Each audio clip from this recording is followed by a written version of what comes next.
آج فاطمہ کی یتیمی کا دن ہے، آج زہرا کے سر سے ماں کا سایہ اٹھ رہا۔ سامعین گرامی، خدیجہ الکبریٰ سے دشمنی کی وجہ کیا ہے؟ کہ وہ علی کی ساس ہے۔ شہید محسن نقوی کے 6 مصرے پڑھتا ہوں، وہ فرماتے ہیں قائم ہے شرافت تو نبوت کی بدولت، قائم ہے شرافت تو نبوت کی بدولت، اور پھیلی ہے نبوت تیری دولت کی بدولت۔ آل محمد آپ کو سلامت رکھے، آل محمد آپ کو آباد و شاد رکھے۔ یہ مکمل 4 مصرے اور 4 مصروں میں پوری تقریر ہے کہ قائم ہے شرافت تو نبوت کی بدولت، اور پھیلی ہے نبوت تیری دولت کی بدولت۔ میں سوچتا رہتا ہوں کہ تو کون ہے، کیا ہے، بی بی تیرا داماد نشیری کا خدا ہے۔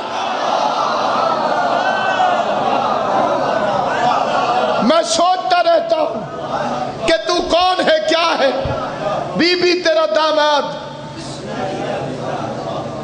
سب سے پہلے محمد مصطفیٰ کی رسالت پر ایمان لانے والے کا نام ہے علی، اور سب سے پہلے علی ولی اللہ پر ایمان لانے والی کا نام ہے خدیجہ۔ جس نے سب سے پہلے علی ولی اللہ پر ایمان لایا اس بی بی کا نام خدیجہ، کیونکہ دعوت ذوالعشیرہ میں پیغمبر نے اپنی رسالت کا اعلان کیا اور بی بی سنتے ہوئے تصدیق کر رہی تھی۔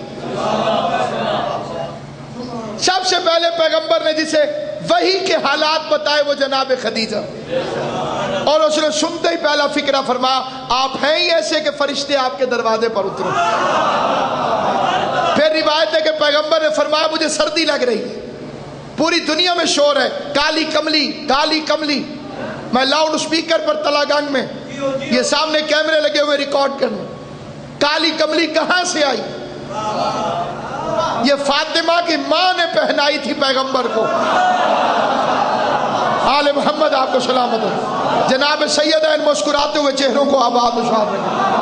پیغمبر کے بدن کو سردی لگ رہی تھی تو جناب خدیجہ الکبریٰ نے اپنی یمنی چادر اتار کر پیغمبر کو اوڑھا دی، وہ بن گئی کالی کملی۔ جبریل اترا، یا ایھا المدثر، اے کملی اوڑھنے والے پیغمبر، کیا کہنے ماں کے اور کیا کہنے بیٹی کے، کبھی ماں چادر اڑھا دے تب بھی قرآن نازل ہوتا ہے، کبھی بیٹی چادر اڑھا دے تب بھی قرآن نازل۔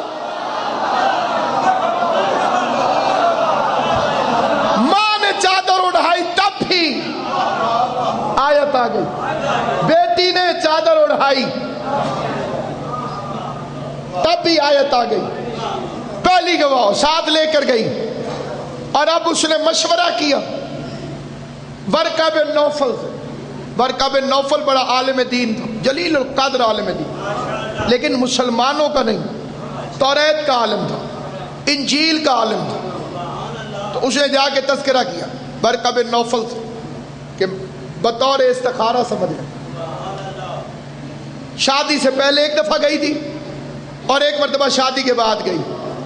جب شادی کے پہلے گئی تو اس وقت ورقہ نے ایک ہی فکرہ کہا کہ اس کا اور تیرا جوڑ نہیں۔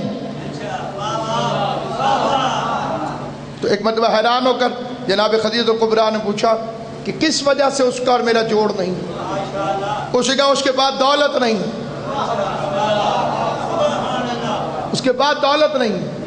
اس کے بعد جناب خدیجہ الکبریٰ نے جو جواب دیا، ابھی حرم تطہیر میں نہیں آئی، ابھی سیدوں کے گھر میں نہیں آئی، ابھی حرم پیغمبر نہیں بنی، ابھی اس نے علی کے خطبے نہیں سنے، ابھی اس نے پیغمبر سے قرآن نہیں سنا، لیکن شادی سے پہلے ہی خدیجہ الکبریٰ اتنی عرفان والی ہے کہ جب ورقہ نے کہا کہ دولت نہیں، مسکرا کے کہہ دیا اس کے پاس نہیں ہے، میرے پاس تو ہے۔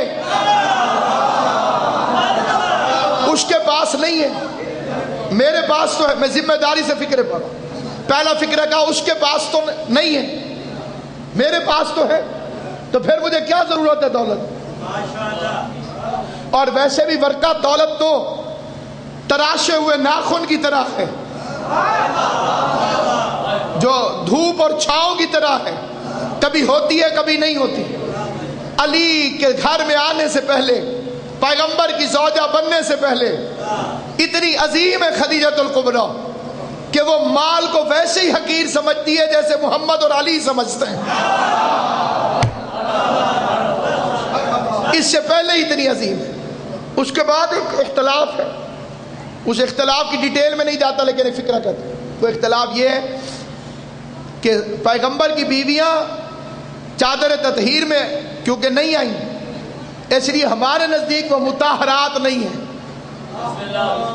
یہ فکرہ مشہور ہو گیا ازواج مطہرات، ہمارے کوئی شیعہ حضرات بھی یہ فکرہ بولتے تو بول جاتے ازواج مطہرات۔ طاہرین میں وہ آئے گا جو یطہرکم تطہیرہ میں ہوگا۔ یطہرکم تطہیرہ میں وہ ہوگا جسے کبھی غسل کی ضرورت پیش نہیں آئے گی، جنہیں ہر مہینے پاک ہونے کے لیے غسل فرمانا پڑے، وہ آئے تطہیر کی مصداق نہیں ہو سکتی۔ آئے تطہیر کی مصداق وہ بھی ہو سکتی ہے جس کے بچوں کی ولادت مصلی پر ہوتی ہو۔ آئے تطہیر کی مصداق وہ ہوتی ہے کہ جس کا دروازہ مسجد میں پیغمبر بند نہ فرمائے۔ لیکن باوجود اس کے کہ ہمارا اختلاف ہے اور مذہب شیعہ پیغمبر کی ازواج کو چادر تطہیر میں شامل نہیں مانتا، یطہرکم تطہیرہ کا مخاطب نہیں مانتا، اس کی گرامر کی بحث بھی ہے، وہ الگ ہے۔ لیکن خدیجہ وہ عظیم ترین ہستی کہ جسے پیغمبر کے اعلان رسالت سے پہلے مکے والے طاہرہ کہہ کے پکارتے تھے۔ جو معاشرہ پیغمبر کو اعلان رسالت سے پہلے صادق اور امین کہتا تھا، جھوٹے کہتے تھے تو صادق ہے، خیانت کرنے والے کہتے تھے تو امین ہے، اور خدیجہ کو کہتے تھے تو طاہرہ ہے، طاہرہ ہے، جیسے نے اپنا سارا مال قربان کر دیا مشن مصطفیٰ میں، سارا مال، اور عشق مصطفیٰ میں اس طرح سے وہ بے مثل و بے مثال تھی، اعلان کرتی تھی مکے والوں آؤ میرے وارث کا کلمہ پڑھو اور جھولیاں بھر بھر کے لے جاؤ۔ جب میں جھولیاں کہوں تو اس سے مراد آج کل کی قمیضیں نہیں اور نوجوانوں کی پینٹ شرٹ تو بالکل ہی نہیں، عربوں کے لباس سے ان کے ذہن اور تصور میں موجود ہیں۔ جھولی بھر کے جاتے تھے اور پڑھتے جاتے تھے لا الہ الا اللہ، اور وہ خوش ہوتی جاتی تھی، حالانکہ مال خرچ ہونے پر دنیا حیران ہوتی ہے، خوش ہوتی ہے۔ پڑھو لا الہ الا اللہ، لے جاؤ جتنا لے جانا ہے، میرے وارث کا کلمہ پڑھتے جاؤ، دنیا میں بھی تمہارا بھلا آخرت میں بھی تمہارا بھلا۔ کچھ لوگ شیعوں سے کہتے ہیں جناب یہ تو پیسے دے کے ماتم کرواتے ہیں، آؤ دیکھو مصطفیٰ پیسے دے کے کلمہ پڑھوا رہا۔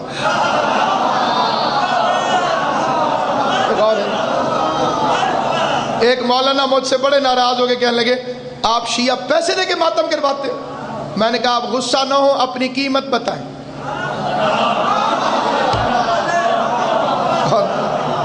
میں نے کہا ناراض ہونے کی ضرورت نہیں ہے، آپ بتائیں کہ کتنے پیسوں کا ماتم کریں، قمیض پا کے کتنا تے قمیض لا کے کتنا۔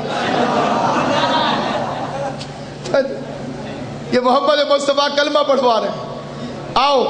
کئی بندے اکڑ جاتے تھے کہ ہمیں تو پیسے نہیں چاہیے، پھر خدیجہ انہیں آواز دے کے کہتی تھی اگر تمہیں پیسے نہیں چاہیے میرا قرضہ واپس کرو۔ شکلیں خراب ہونے لگتی، جواب دے کے کہتی وارث کا کلمہ پڑھو قرضہ معاف کر دیو۔ جس نے پورا مال خرچ کر کے پورے عرب کو کلمہ پڑھا ہے، اس کی بیٹی کا حق نہیں دیا، اور اس کی نواسی اس پورے شہروں سے ایک چادر کا سوال کرتے ہیں۔ آج وہ دن ہے جس سے نبیوں کا سلطان دھاڑے مار مار کے روئے۔ میں منت کرتا ہوں اللہ آپ سب کی دعاؤں کو قبول کرے۔ جتنے مومنین و مومنات مجلس فضا کو سن رہے ہیں، حضرت زہرا کا صدقہ ان کی دعائیں قبول ہوں، ان کی پریشانیاں دور ہوں، شر حاسدین سے، ساحرین سے، نظر بد سے جناب زہرا انہیں محفوظ رکھے، جو مبتلا ہو گئے ان سے نحوسات کو دور کرے۔ آقا علی حسین صاحب کی اہلیہ کو امام حسین علیہ السلام بلند درجات عطا فرمائے، انہیں صحت کے ساتھ سلامت رکھے۔ میں گناہ گار کی پریشانیوں کو جناب سیدہ کونین اپنے بچوں کا صدقہ حل فرمائے۔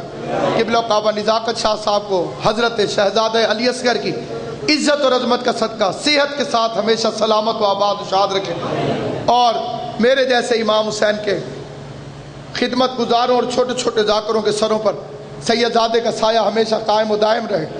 امام زمان انہیں نظر بد سے محفوظ رکھے۔ عزاداران امام مظلوم ہر وہ دعا جو ہمارے حق میں بہتر ہے بی بی سیدہ قبول فرمائے۔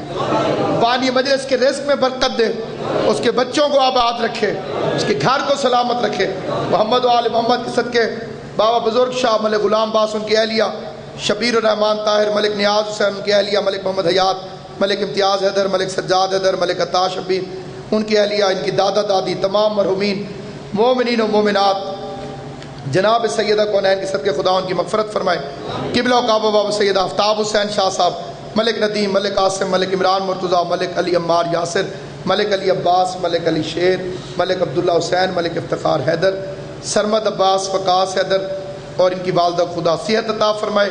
سجیل حیدر، تمام مومنین اور جنہوں نے سیکورٹی کا تعاون کیا ہے، امام حسین انہیں اجر عطا کرے۔ محمد و آل محمد صدقے میری ایک بہن کی دعا کو خدا قبول فرمائے، صحت عطا کرے، اسے آباد و شاد رکھے۔ جتنے مومنین و مومنات بیٹھے ہیں حضرت زہرا آپ کی دعاؤں کو قبول کرے۔ جنہوں نے مجھ گناہ گار کے لیے دعائیں کی ہیں، امام حسین علیہ السلام انہیں اس کا بہترین اجر عطا کرے۔ عزاداران امام مظلوم جس نے سارا مال اسلام پر خرچ کر دیا، اس خدیجہ کے نواسے کو کفن نہیں دیا اور نواسی کو چادر نہیں۔ یہ جو مہینہ ہے اس ایک فکرے پر ضرور ہائے کرنا، آج دن کو عام نہ سمجھنا۔ ہو سکتا ہے کہ کئی نوجوان، کئی بچے اس آج کے دن کی وہ اہمیت نہیں سمجھتے جو اہمیت، بڑی خاص اہمیت، ایک کردار نہیں شخصیت ہے خدیجہ، ایک نام نہیں کردار ہے خدیجہ، مکمل کیریکٹر کا نام ہے خدیجہ، عشق مصطفیٰ کے نشان اول کا نام ہے خدیجہ، جس نے وصیت کی محمد مصطفیٰ سے کہ مجھے اپنی قمیض کا کفن پہننا۔ یہ کردار مصطفیٰ پہ قیامت تک کی شہ سرخی ہے کہ جو 25 سال تک زوجہ رہی وہ پیغمبر کی قمیض کو بطور کفن پہننے کا مطالبہ کر رہی۔ یہ ہے کردار مصطفیٰ، یہ ہے عظمت پیغمبر کہ زوجہ کہہ رہی ہے اپنی قمیض کو مجھے کفن کے طور پر دینا، اور دوسری خواہش آواز دے کے پیغمبر نے فرمایا سارا مال خرچ کر دیا، سارا مال خرچ کر دیا، میری خاطر پتے کھاتی رہی۔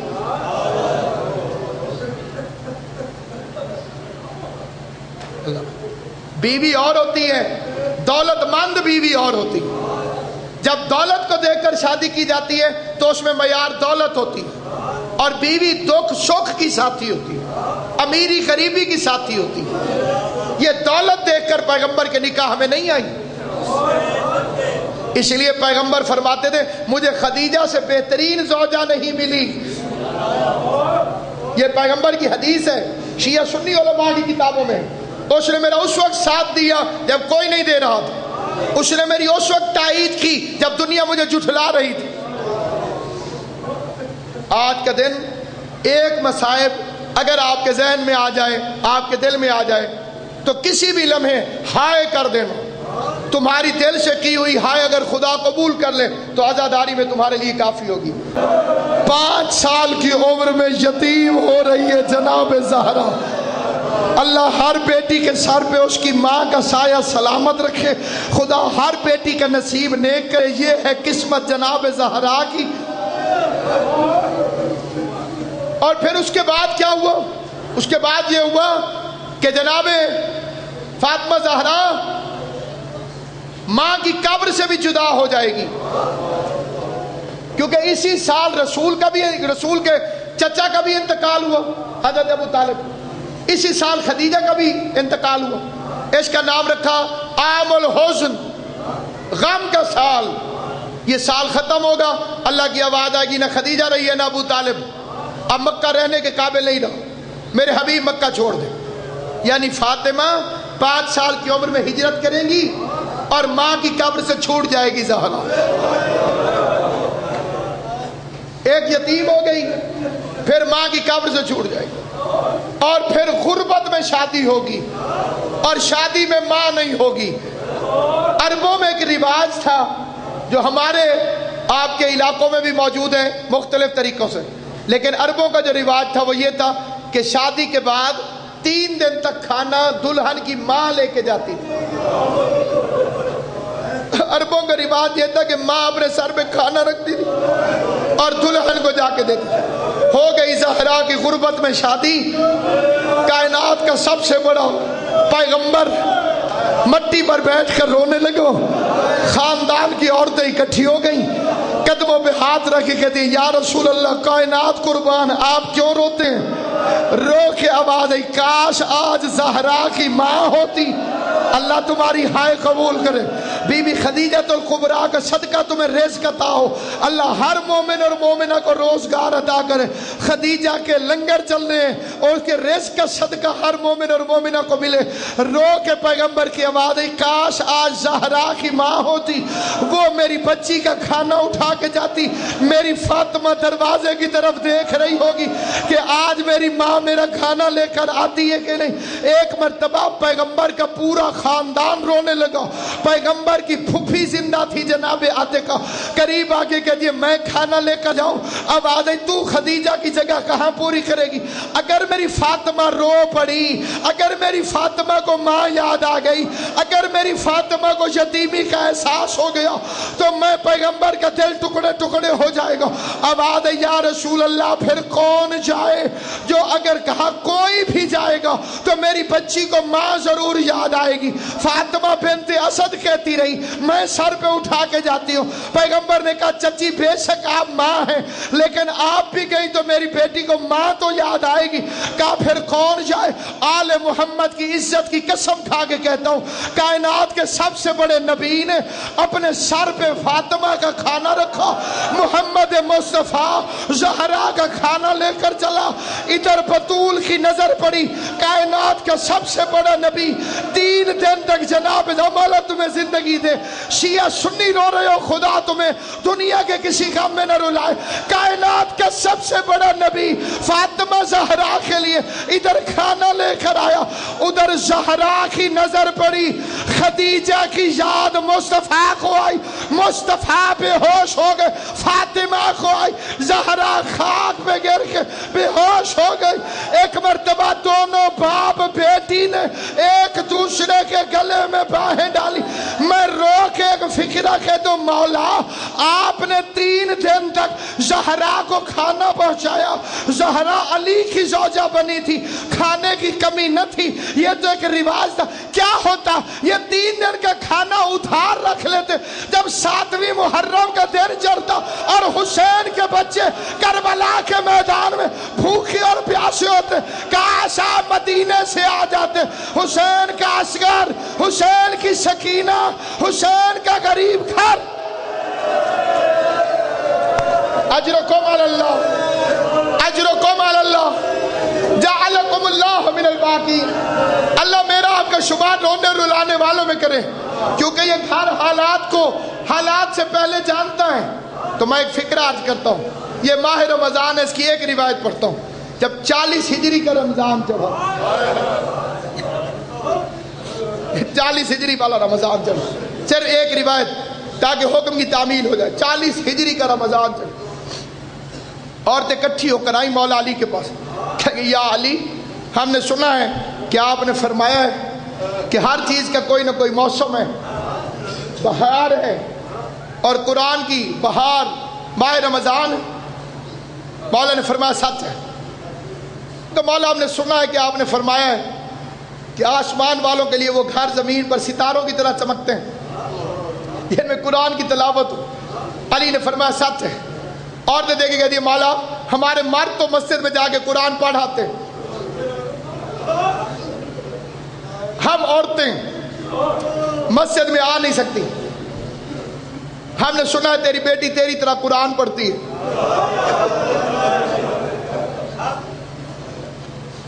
مولا اپنی بیٹی سے کہو ہمیں قرآن پڑھا دے. سادات عظام جہاں تشریف فرمائے، میں ان کی نوکرانی کی اولاد ہوں. میں قدموں پہ ہاتھ رکھ کے معافی مانگ ایک فکرہ کہتا ہوں. علی کی آنکھوں میں آنسو آ گئے. کائنات کی کل غیرت کا مالک علی رو کے فرماتے قرآن پڑھائے گی لیکن بھیڑ بنا کے میری بیٹی کے پاس نہ جاؤ. اللہ تمہاری ہائے قبول کرے. اس بندے کے روزے کی معراج ہے جو روزے کی حالت میں علی قرآن پڑھائے گی میری بیٹی زینب، لیکن کوشش کرنا کہ میری بیٹی کے پاس بھیڑ بنا کر نہ جانا. میری بیٹی بھیڑ سے گھبراتی ہے. شروع ہو گئی تلاوتیں پڑھانے لگ گئی. علی کی بیٹی قرآن عالمہ غیر معلمہ. عالمہ غیر معلمہ کا کیا مطلب ہے؟ جو کسی سے پڑھے بغیر عالم ہو، جو علم لدنی کی مالک ہو، جو علی کے لہجے میں بولتی ہو. علی کی طرح یا اللہ بولتا ہے یا زینب بولتی ہے. اس فکرے پر بعد میں توجہ کرو. علی کی آواز میں یا اللہ بولتا ہے یا زینب عالیہ بولتی ہے. کبھی اللہ بولتا ہے معراج کے پردے سے تو علی کی طرح بولتا ہے. کبھی بغیر چادر کے زینب بازار میں بولتی ہے تو علی کی طرح بولتی ہے. علی کے لہجے میں قرآن پڑھنا شروع کر دیا. قرآن پڑھاتی رہی. لیکن جب یہ آخری رمضان آیا جس میں علی کو ضربت لگی، ساری تاریخیں کہتی ہیں عورتیں جاتی تھی قرآن پڑھنے لیکن روتی ہوئی واپس آتی، ماتم کرتی ہوئی واپس آتی، چیختی ہوئی واپس آتی. کسی نے پوچھا جاتی تو قرآن پڑھنے ہو لیکن یہ روتی ہوئی واپس کیوں آتی ہو؟ رو کے کہہ لگی جب سے یہ ماہ رمضان شروع ہوا ہے علی کی بیٹی کے درس کے رنگ تبدیل ہو گئے ہیں. پہلے قرآن پڑھ کے سناتی ہے، پھر اس کے بعد پردے بند کروا کے، دروازے بند کروا کے، سر سے چادر اتار کے، اپنے بالوں کو کھول کے کہتی ہے کوفے کی عورتوں مجھے اس رنگ میں بھی پہچان لو، کہیں ایسا نہ ہو کل تقدیر زینب کو بغیر برقعے کے تمہارے بازاروں میں لے کر آئے اور تم کو بی بی ہم نے تو تجھے برقعے میں دیکھا تھا، ہم تو تجھے پہچان.